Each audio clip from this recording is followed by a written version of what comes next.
दही में अगर पानी डाल देते हो तो तुरंत पी जाओ उसको, पानी डाल के रखना नहीं। दही में पानी मिला के अगर रख दिया तो उसमें बादी भर जाती है, फिर वो बादी शरीर में आ जाती है। मुख को शुद्ध रखो। कैसे मन मुख को शुद्ध रखे? अरे भाई, इलायची 2-4 रखो अपने पास। कहीं बाहर जाके भोजन किया, कुछ और खाया पिया, तो ब्रश तो करोगे नहीं उस टाइम में तुरंत, तो एक इलायची मुंह में रख के जरा चबाओ, अच्छा रहता है उससे। मेटाबॉलिज्म जो तुम्हारा डाइजेशन का है वो इलायची से इनहेंस होता है। ये सब ज्ञान की बातें हैं। ज्ञान जिसको है उसको फायदा मिलेगा। अभी वास्तु का ज्ञान मिल गया तो वास्तु के अनुसार जिसका घर बनेगा उसको तो लाभ मिलेगा। कोई कोई घर ऐसा वास्तु में इतना बुरा होता है कि वहां पर आदमी पनप नहीं सकता है। ऐसे घर में यदि कोई रहता हो तो भले उसको छोड़ के और उसका पैसा कर कर आके जितने में बिके जाके किराए के घर में रहो, फायदा मिलेगा आपको। कोई कोई घर बहुत बहुत बद मनहूस होता है। इसी प्रकार एक बात ध्यान रखिए, आपके इर्द गिर्द भी मनुष्य आदमी भी होते हैं। घरों में, परिवारों में भी मनुष्य आदमी होते हैं। मनुष्य मतलब वैसे मनुष्य नहीं होते वो, लेकिन उनकी जबान, उनकी बात, उनका ज्ञान इतना मनुष्य होता है कि वो ना खुद चैन से बैठते ना तुमको चैन से बैठने देंगे। वो उनके जीवन का लक्ष्य वही बन जाता है, उनको उसी में आनंद मिलता है। बिना झगड़ा किए, बिना लड़ाई किए, बिना तकरार किए उनका खाना हजम नहीं होता है। तो ऐसे बंदे से जरा बच के रहो, उससे इंटरेक्ट मत करो। करना पड़े तो व्यवहारिक तौर पे करके, बाकी अपने अंदर कुछ मत करो। ये भौतिक ज्ञान है। काया के साधन, काया को भी बनाना है, काया को संभालना है, संभालना है। नहीं संभालोगे तो ये आंखें आपकी जल्दी खराब हो जाएंगी। आपकी खुराक अगर सही नहीं होगी, आपके बाल उड़ जाएंगे। रातों को बहुत जागोगे, आपके अंदर बीमारी घुस जाएगी। काम करना है रात को, ठीक है, पर थोड़ी देर करो, ज्यादा देर नहीं। 12 बजे की लिमिट रखो भाई। 12 बज गए तो एक्चुअली तो मिडनाइट हो गई। 12 का मतलब होता है मिडनाइट। आजकल परिभाषा बदल गई, नहीं तो 12 का मतलब होता है मिडनाइट, मतलब नाइट आधी हो गई।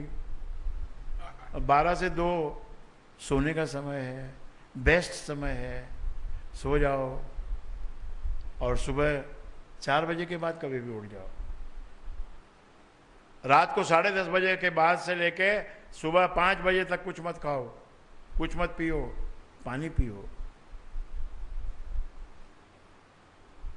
ये सब व्यवहार आपका ठीक रहेगा तो आपको बहुत फायदा मिलेगा। आपका शरीर बहुत अच्छा चलेगा। और राम का नाम और सत्संग करते रहे तो आपका मन बलिष्ठ बनेगा।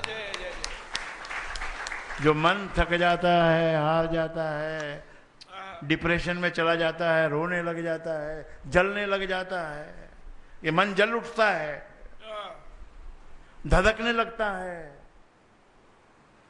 चुभने लगता है। ये मन, ये तुमको बहुत दुख देता है। इस मन को गुरु के शरण में लाके डाल दो। जैसे राजा जनक ने कहा कि सब कुछ मैंने पढ़ लिया, सब कुछ मैंने कर लिया, राजा हूं और योगी भी हूं, अब इससे बड़ी स्थिति तो हो नहीं सकती कि कोई राजा भी हो और योगी भी हो और फिर भी अंदर वेदना है। देखो संसार ऐसा है, इतना प्राप्त होने के बाद जनक महाराज फिर भी भीतर में वेदना है, और उस वेदना को कोई दूर नहीं कर सकता, केवल सच्चा गुरु ही दूर कर सकता है। कि अभी भी मेरी तो वासना अभी भी पंख लगाए उड़ती है। ये मन के अंदर वासना है जो पंख लगा के उड़ती है। एक मेरा हैरम हो, ओहो हैरम, वाह, और उसमें शराब का नाला हो, और मैं जब मन में आया जब लोटा भर भर के पी लूं, ऐसा भी मन सोचता है, वासना है ना, सोचता ऐसा है। किसका मन सोच रहा है? अरे राजा जनक का, आपका नहीं। राजा जनक जो योगेश्वर हैं, परम योगी हैं, शास्त्रज्ञ हैं, विद्वान हैं, वो ऐसा कह रहे हैं कि गुरुदेव मेरी अंदर की स्थिति, बाहर की स्थिति तो लोग देखते हैं, पर अंदर की स्थिति तो आपसे बताऊंगा। मेरा मन अभी भी वासना के पंख लगा के उड़ता है।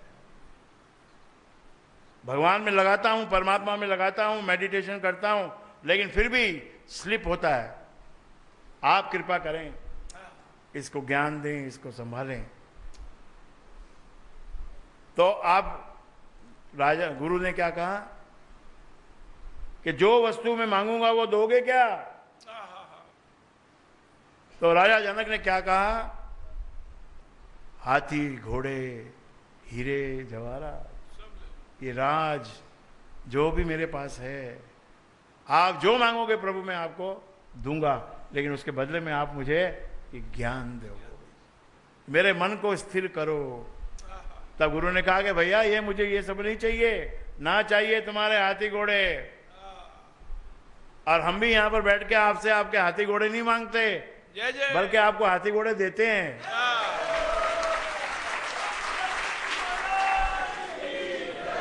और ये दरबार ऐसा है कि यहां आने वाले को हाथी घोड़े मिल ही जाते हैं। सारा कैसे न कैसे करके कहीं न कहीं से आ ही जाता है। अभी इस साल आशीर्वाद दिया था, आप लोग भूल जाते हो। आप लोग को स्वभाव भूलने का हो गया है, आप लोग बहुत रिलैक्स हो गए हो, आपको खुद का फायदा भी नहीं चाहिए। आपको बताया था ये साल है, अभी अंत में, इस साल के अंत में ये जो दिवाली आएगी, तब बहुत से लोग जो है जिनके पास गाड़ियां नहीं है वो गाड़ियां ले लो, मुफ्त में मिलेगी। आगे देखना, मुफ्त में मिलेगी, मिलेगी मुफ्त में। 35,000 में मिल जाएगी, किसी को 50 में मिल जाएगी, लाख में मिल जाएगी, ये मुफ्त बराबर ही तो है। और 5-10 साल के बाद में तो रोड पे रखी हुई मिलेगी गाड़ी। जो गाड़ियां अभी जो चल रही है ना, एक पे एक फ्री मिलेगी। नहीं, फ्री में ही मिलेगी, फ्री में ही मिलेगी। आप कोई भी गाड़ी, वहां भी आपको पसंद करना पड़ेगा कि भाई ये सेंट्रो, पेंट्रो, ये वो बनाना, अल्ट्रो, पेल्ट्रो, इसमें से किस में बैठना है उसमें बैठ जाना, ले जाना अपने घर। क्योंकि गाड़ियां इतनी हो गई, अब वो गाड़ी खरीदार आगे मिलेंगे नहीं। और 5-10 हजार के लिए कौन रोएगा, बोलेगा जा छोड़ो यार, गाड़ी ले जा, गाड़ी ले जा, मेरे पास खड़ी करने की जगह नहीं है, तू ले जा गाड़ी। तो भाइयों, मन के अंदर में आप विचारों को स्वस्थ करो, मजबूत करो। मालूम है मुझे थोड़ा गलत समय चल रहा है, बिजनेस, व्यापार सब सत्यानाश हो गया है। सिर्फ उन लोगों का काम चल रहा है जो लोगों के जीवन को बचा रहे हैं, जैसे डॉक्टर, केमिस्ट की दुकान, अस्पताल, ये सब जोर से चलते हैं। जब जब बंदी आती है जोर से चलते हैं, क्योंकि आदमी बिना बात के भी बीमार होता है। डॉक्टर साहब जरा देखना, इधर कुछ धुक धुक होती है। अरे धुक क्या हुई? धुक इसलिए हो रही है, कल हलवा खा गया, 3 कटोरी हलवा खा गया। 1-2 चम्मच खानी चाहिए या 1 छोटी कटोरी खानी चाहिए।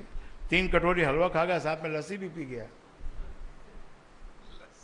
और रात को 2 बजे तक बैठकर टीवी देखा। धक तो होगी ना मेरे भाई, धक होगी, और उसका फायदा डॉक्टर को होएगा। तो कुछ व्यापार तो ऐसे हैं जो चलते ही रहेंगे, और कुछ व्यापार ऐसे हैं जो कभी चलते कभी नहीं चलते हैं। तो घबराना नहीं, डरना नहीं, अपना खर्चा कम कर लेना। उसका रास्ता भी बता दिया, एक सिंपल खाना बनाओ और खाओ, और उससे सेहत भी अच्छी हो जाएगी।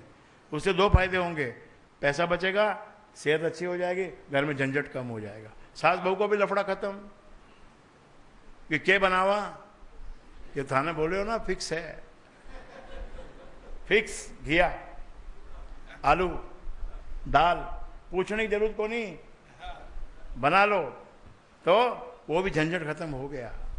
तो भाइयों बहनों, आपको गुरु का आशीर्वाद है। 2-3 बातों का ध्यान रखो। अगर सत्संग का लाभ उठाना है तो, जय जय। और गुरु का ज्ञान पाना है तो श्रद्धा एक में रखो। हमारे लिए परम संत स्वामी सत्यानंद जी महाराज हैं।